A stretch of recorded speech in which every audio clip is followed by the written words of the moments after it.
Hi everyone, स्वागत है आप सभी का हमारे यूट्यूब चैनल RSM क्लासेस में। तो चलिए दोस्तों, आज हम 10th क्लास मैथ्स में एक्सरसाइज 4.1 में क्वेश्चन नंबर सेकंड का फोर्थ और थर्ड पार्ट करने जा रहे हैं। ठीक है, तो सबसे पहले देखते हैं हम थर्ड पार्ट इसका। आप लोग स्क्रीन पर देखिएगा क्वेश्चन। देखिए स्क्रीन पर क्वेश्चन आ चुका है। क्वेश्चन दे रखा है हमें कि रोहन की माँ उससे 26 वर्ष बड़ी है। उनकी आयु वर्षों में का गुणनफल अब से 3 वर्ष पश्चात 360 हो जाएगी। हमें रोहन की वर्तमान आयु ज्ञात करनी है। ठीक है, तो इसमें केवल आपको इस क्वेश्चन में केवल आपको द्विघात समीकरण के रूप में लिखना है। ठीक है, आप हल करना चाहें तो हल भी कर सकते हैं। हल किस तरह से करेंगे? गुणनखंड विधि द्वारा। ठीक है, इसमें केवल हम आपको द्विघात समीकरण बनाना सिखाएंगे। यदि आप हल करना चाह रहे हैं तो उसे नेक्स्ट वीडियो में करके बताएंगे आपको गुणनखंड विधि द्वारा। ठीक है, तो चलिए सबसे पहले इसका हम सॉल्यूशन देखते हैं, किस तरह से इसकी द्विघात समीकरण बनाते हैं। ठीक, तो एक बार दोबारा पढ़ लीजिएगा। क्वेश्चन दे रखा है हमें, रोहन की माँ उससे 26 वर्ष बड़ी है। तो भाई रोहन की माँ जो है 26 वर्ष बड़ी है। किससे? रोहन से। तो यदि हम रोहन की आयु में 26 वर्ष और जोड़ दें तब जाके उसकी माँ की आयु पूरी हो जाएगी।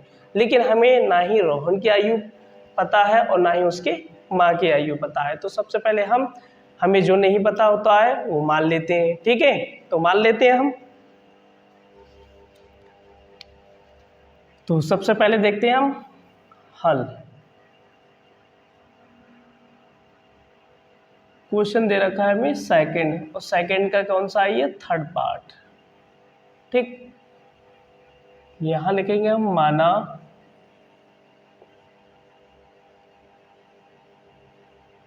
रोहन की आयु x वर्ष। ठीक, और उसकी माँ की आयु y वर्ष मान लेते हैं। ठीक, उसकी माँ की आयु क्या मान ली हमने? y वर्ष। अब देखते हैं प्रश्नानुसार प्रश्न में हमसे क्या कहा गया है। ठीक, शर्त नंबर फर्स्ट, पहली कंडीशन देखते हैं। पहली शर्त क्या कहा गया है शर्त नंबर 1 में? ठीक, तो शर्त नंबर 1 में कहा गया है कि उसकी माँ की आयु रोहन की आयु से 26 वर्ष बड़ी है। अर्थात रोहन की माँ की आयु, तो रोहन की माँ की आयु क्या मानी हमने? y। ठीक, रोहन की माँ की आयु कितनी है? रोहन से 26 वर्ष। तो रोहन की आयु क्या है? x, और रोहन से कितनी बड़ी है? 26 वर्ष। तो इसका मतलब रोहन की माँ की जो आयु निकल के आई वो x प्लस 26 वर्ष निकल के आई। ठीक है, यानी y बराबर x प्लस 26 वर्ष आ गया। अब देखते हैं हम सेकंड कंडीशन। सेकंड कंडीशन में हमसे क्या कहा गया है कि उनकी आयु का गुणनफल अब से 3 वर्ष पश्चात 360 हो जाएगा। तो इन दोनों की आयु का गुणनफल जो है अब से 3 वर्ष पश्चात यानी 3 वर्ष बाद कितना हो जाएगा? 360 हो जाएगा। ठीक, चलो देखते हैं शर्त नंबर सेकंड। तो शर्त नंबर सेकंड में कहा गया है हमसे उनकी आयु का गुणनफल 3 वर्ष पश्चात। तो लिखेंगे 3 वर्ष पश्चात उनकी आयु का गुणनफल कितना दे रखा है? 360। ठीक, अब यहाँ से देखिए 3 वर्ष पश्चात की बात हो रही है। यहाँ पर ध्यान देने की बात है, जब भी पश्चात की बात होती है तो हम जो भी आयु मानते हैं उसमें हम जोड़ते हैं। ठीक, जो भी आपसे कहा जाता है। जैसे इसमें कहा गया है 3 वर्ष पश्चात, तो इसमें हम इनकी आयु में 3 और जोड़ देंगे हम। ठीक, तो यहाँ से हो जाएगा भाई रोहन की आयु कितनी है x, तो इसका मतलब रोहन की आयु कितनी हो जाएगी x प्लस 3 वर्ष पश्चात। ठीक, अब उसकी माई की आयु कितनी है y बराबर कितना है x प्लस 26। तो यहाँ से उसकी माँ की जो आयु कितनी हो जाएगी x प्लस 26 बस 3 वर्ष पश्चात की बात कर रहा है, तो 3 इसमें और ऐड करेंगे। ठीक, अब इन दोनों का गुणनफल किसके बराबर है 360 की, 360। ठीक, अब इसे हम सॉल्व कर लेंगे, तो यहाँ से इसकी इससे गुणा करेंगे हो जाएगा एक्स स्क्वायर।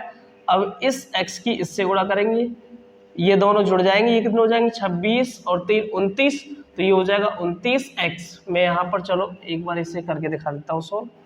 ये x प्लस 3 ऐसे ही रहने देते हैं, इन दोनों को सॉल्व कर लेते हैं, तो ये हो जाएगा x प्लस 29।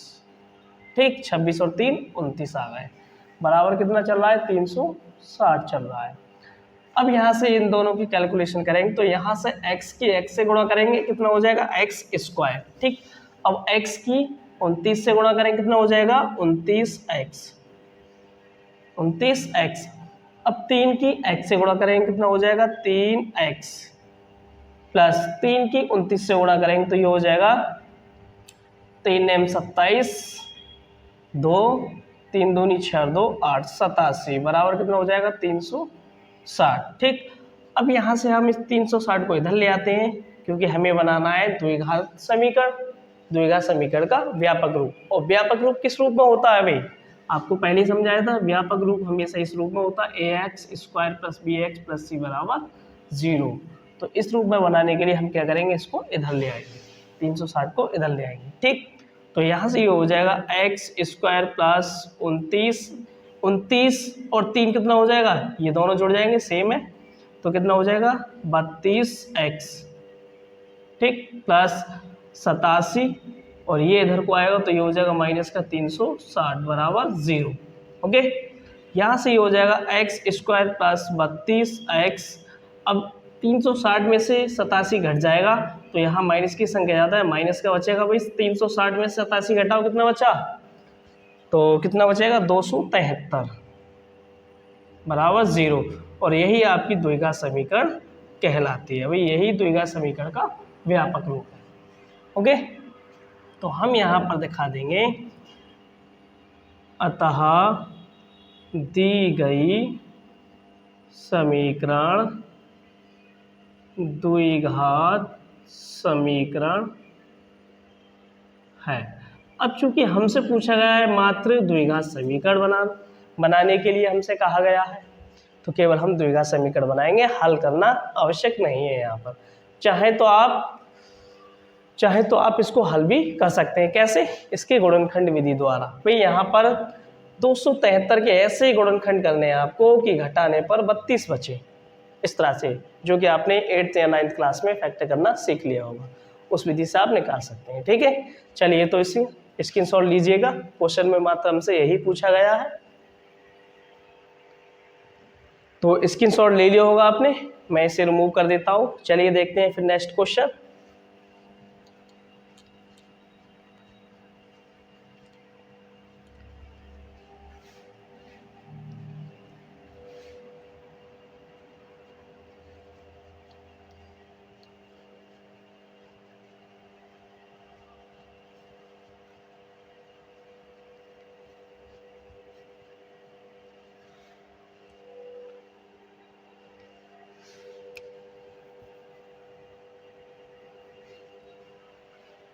चलिए नेक्स्ट क्वेश्चन स्क्रीन पर आ चुका है, स्क्रीन पर देखिएगा आप लोग।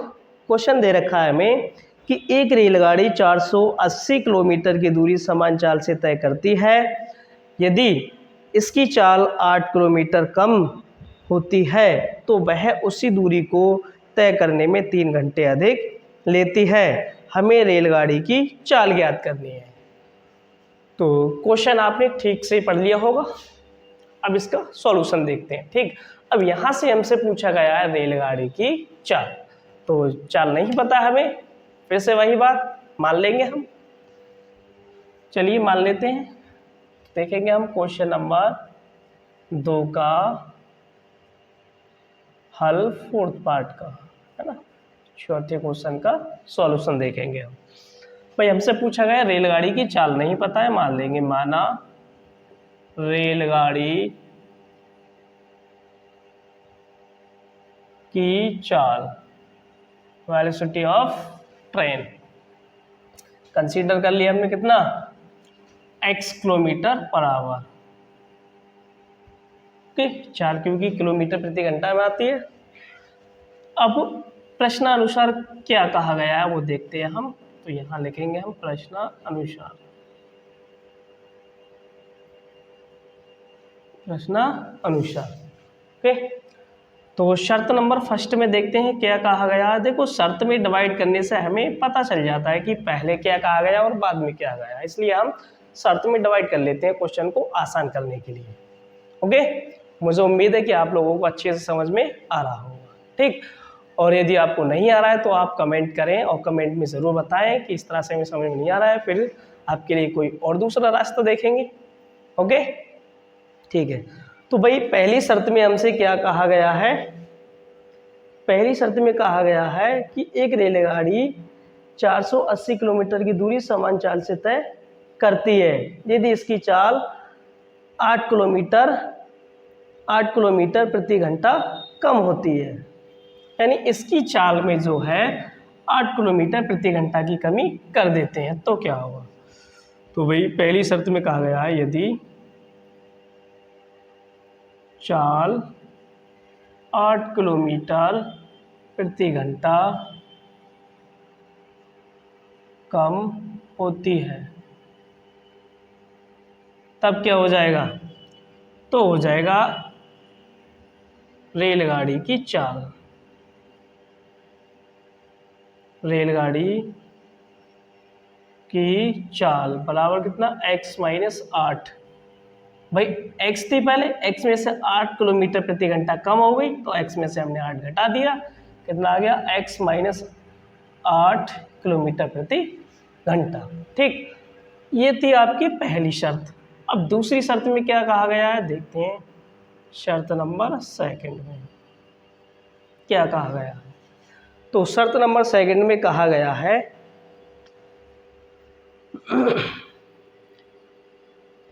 शर्त नंबर सेकंड में कहा गया है तो वह उसी दूरी को तय करने में 3 घंटे अधिक लेती है। किस दूरी को, इस दूरी को, यानी यहां से हमारे पास 480 किलोमीटर की दूरी दे रखी है, इसी दूरी को तय करने में इसे 3 घंटा अधिक लगेगा। कब, जब इसकी चाल 8 किलोमीटर प्रति घंटा घटा दी जाए, कम कर दी जाए। ठीक है, तो देखते हैं, यदि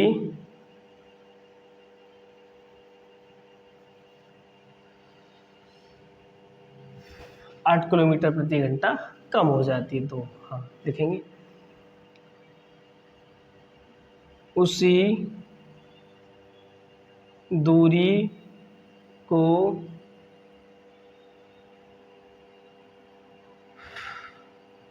तय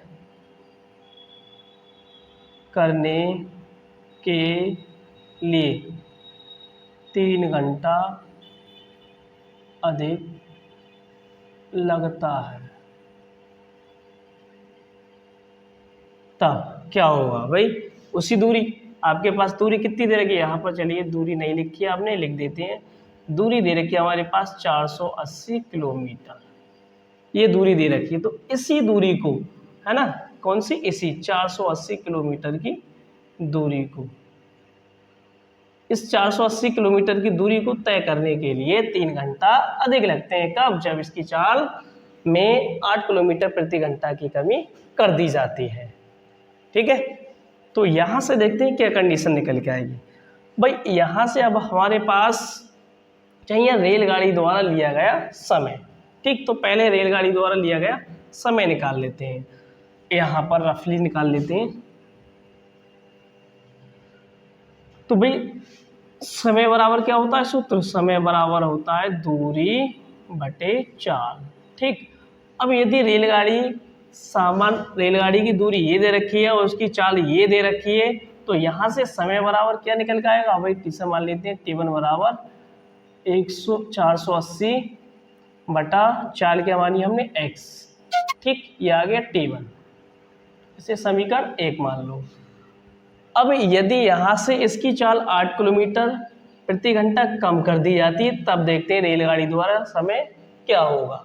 तो रेलगाड़ी द्वारा लिया गया समय क्या हो जाएगा, T2 मान लेते हैं इसे। तो वही से इसका सूत्र यही हो जाएगा, दूरी बटे चाल। तो दूरी आपकी यही रहेगी 480। अब इसमें चाल जो है इसकी x थी, इसमें से 8 किलोमीटर प्रति घंटा कम कर दी गई है, तो क्या हो जाएगा x माइनस 8। ये आपकी समीकरण सेकंड बन गई, ठीक। अब यहाँ से समझिएगा, उसी दूरी को किसको, इसको 480 किलोमीटर है ना, इसी दूरी को तय करने के लिए 3 घंटा अधिक लगता है। तो सबसे पहले देखते हैं इस समय को, लिया गया समय कितना हो जाएगा भाई, T1, ठीक। पहले समय कितना था आपका T1, इसके लिए कितना घंटा अधिक लग रहा है, अब 3 घंटा अधिक लग रहा है, तो ये हो जाएगा T1 बराबर हो जाएगा T2। अब यहाँ से T1 का मान कितना हमारे पास 480 बटा x प्लस 3 बराबर T2 का मान दे रखा हमारे पास 480 बटा x माइनस 8, ठीक। अब यहाँ से हम क्या करेंगे, इसको सॉल्व करेंगे। तो इसके बटे में 1 मान लेते हैं, इसकी आड़ी तिरछी गुणा करते हैं, एलसीएम ले लेते हैं, कितना हो जाएगा x, इसकी गुणा करेंगे इससे, ये हो जाएगा 480 प्लस ये हो जाएगा 3x बराबर ये हो जाएगा 480, कितना हो जाएगा 480 बटा x माइनस 8, ठीक। अब यहाँ से इसकी क्रॉस मल्टीप्लाई करेंगे, आड़ी तिरछी गुणा करेंगे। तो इसकी गुणा इससे करेंगे, पहले ये हो जाएगा 480 x, अब x की 3 से गुणा करेंगे, ये हो जाएगा प्लस का 3x स्क्वायर, ठीक। अब x की दोनों टर्म से गुणा कर लिया हमने, अब 8 की करेंगे माइनस की, तो माइनस के 8 की गुणा 480 से करेंगे, तो ये हो जाएगा भाई 8 की गुणा 0 से करेंगे 0 हो जाएगा, और ये हो जाएगा 8 अट्ठे 64 के 4 हासिल 6 बचा, 8 चौक 32, 32 और 6 38, माइनस के 3840, ठीक। अब माइनस के 8 की गुणा 3 से करेंगे, ये हो जाएगा माइनस का 8 24x, ठीक। अब x की गुणा इससे करेंगे, ये हो जाएगा 400 बराबर 480x। अब ये 480 इधर को लेकर आएंगे तो ये माइनस का हो जाएगा, माइनस का इसमें से घट जाएगा, इसका मतलब इसे यहीं कैंसिल कर देते हैं, ये हो जाएगा 0, ओके। यहाँ बचा केवल 3x स्क्वायर माइनस का 3840 माइनस 24x बराबर 0, इसे क्रम से लिख लेते हैं और यहाँ से 3 कॉमन ले लेते हैं हम। तो 3 कॉमन ले लिया, ये हो जाएगा x स्क्वायर यहाँ से। अब यहाँ से इसे पहले लिख लेते हैं हम क्रम से, क्योंकि घातांक घटते हुए क्रम में लिखते हैं हम घातों को, है ना, व्यापक रूप में। तो सबसे बड़ी घात पहले, उसके बाद छोटी घात लिखी जाए, कितनी 24x। अब 24 में से हम 3 कॉमन ले रहे हैं, तो 3 से भाग देंगे, इसमें कितना आ जाएगा माइनस का 8x। 3 से इसमें से कॉमन लेंगे, कॉमन लेने का मतलब भाग देंगे इसमें 3 से, तो कितना हो जाएगा माइनस का 1200, 3 एकम 3, 3 दूनी 6 और 3 दूनी 6, 3 अट्ठे 24, कितना हो जाएगा 1280 बराबर 0। यहाँ से 3 इसके बटे में जाएंगे तो 0, ये हो जाएगा 0, x स्क्वायर माइनस का 8x माइनस 1280 बराबर 0। और यही आपकी क्या है, द्विघात समीकरण, ठीक, यही हमें बनाना था। तो लिखेंगे यहाँ पर, अतः दी गई समीकरण द्विघात समीकरण है, ठीक है। तो चलिए जल्दी से इसका स्क्रीनशॉट लीजिएगा।